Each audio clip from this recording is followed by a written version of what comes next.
Beautiful Dare. Pinkie Pie squirmed in her seat next to Rainbow Dash like she was sitting in a pile of ants, except she had a huge grin on her face. Oh my goodness, Rainbow. You must be so thrilled. I mean, Daring Do is like your favoriteest pony character ever, ain't? We're about to spend hours talking about her.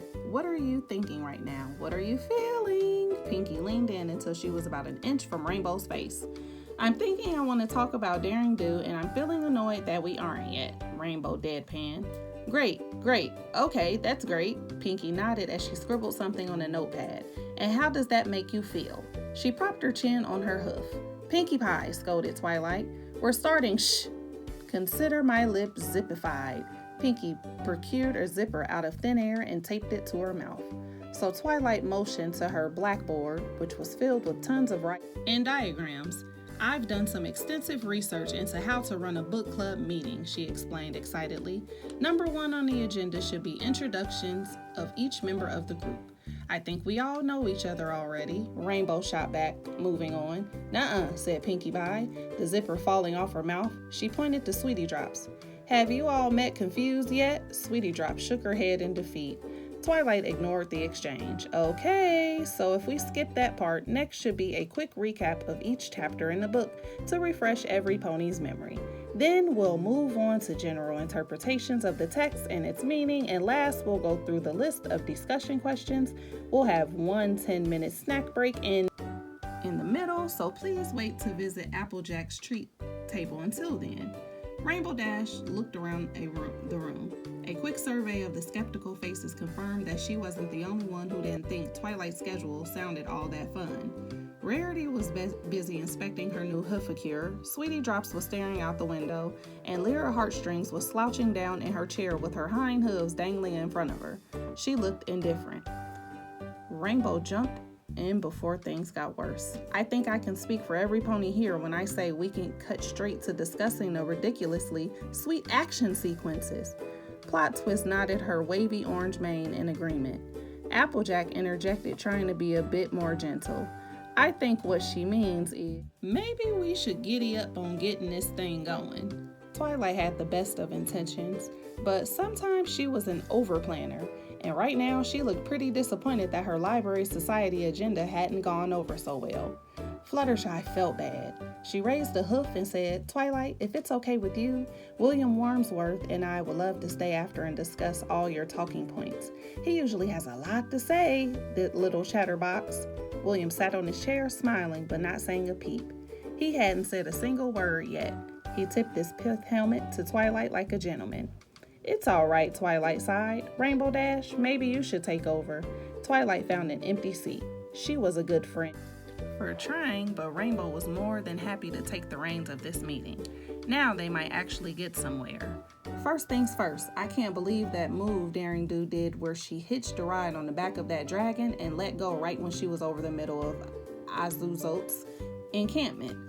I can't wait to try that out sometime. Of course, I'll need help finding a dragon. At your service, said Spike proudly. It was silly because he was still just a baby and far too small to pull off a stunt like that. It was better to change the subject before he got his feelings hurt. Right, Rainbow clapped her hooves together.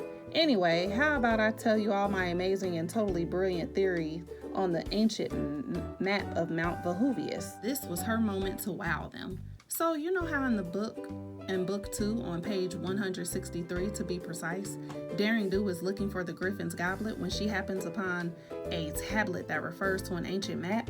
I think that Wildfire raised her hoof, interrupting Rainbow's flow. Excuse me? Yeah, Rainbow replied, trying to hide her annoyance. She didn't like being interrupted, especially when she was about to say something so epic that it was going to blow every pony's minds. I like Daring Do as much as the next pony, but do you really think that all those daring things she does are realistic? Wildfire flipped through her copy of the book, frowning. No way could a pony ever really do them in real life. She has a point, said Lyra. She nodded and bobbed her mint green mane. Some of it's pretty far-fetched, added a blue unicorn seated in the back. A couple of other ponies murmured in agreement. Like the part where her wing injury is acting up so she has to step out onto an invisible rope bridge to cross the canyon, said Sweetie Drops, flipping to the page of the scene in her book. No way would any pony risk that. They were clearly missing the point of a fun adventure story. Twilight chimed in with a serious counterpoint. I don't think the purpose of the book is to— Are you guys kidding me? Rainbow shrieked, interrupting Twilight. Her eyes grew as wide as a couple of Granny Smith's prized giant Zap apples. Of course all the stuff she does could be real. Daring Do is the bravest pony ever. I wouldn't be surprised if she were real. Rainbow puffed up with pride. Twilight, Applejack, Rarity, Fluttershy, and Pinkie Pie each shot Rainbow a warning look. If she wasn't careful, she was going to say too much. I guess I just have to see it to believe it. It is all, Wildfire said, giving a little shrug. Well, maybe you can, Rainbow Dash said, walking up to Wildfire. The expression on Rainbow's face was a familiar one: determination. She looked the same when she saved Rarity by performing a double rainbow in a Cloudsdale's Best Young Flyer competition. Just like nothing would have gotten in the way of saving her friend from falling then, nothing was going to stop her from proving her point now. Oh yeah, replied Wildfire, standing up to challenge her. And just how are you going to do that? Applejack stood up and positioned herself between the two ponies. All right now, every pony, why don't y'all just slow your trot for a second? This is just a book club. Rainbow Dash and Wildfire stared at each other. Even though things were getting heated, it was a friendly challenge. Oh, I sense a dare coming on. This meeting is already way more exciting than I expected it to be, Pinkie Pie said, jumping up and down. And I was already excited. She pointed to her name tag. See? Rainbow turned to the rest of the pony. In the room, she climbed on top of a chair for a dramatic effect. I dare any pony here to dare me to do anything Daring Do could do. She put her hooves on her hips in triumph. And I dare you to do so, replied Wildfire. She narrowed her eyes. No, I double dare you. Every pony gasped. To Rainbow Dash, a dare was unbreakable, but a double dare? That was a whole new crate of apples. Called it, said Pinkie.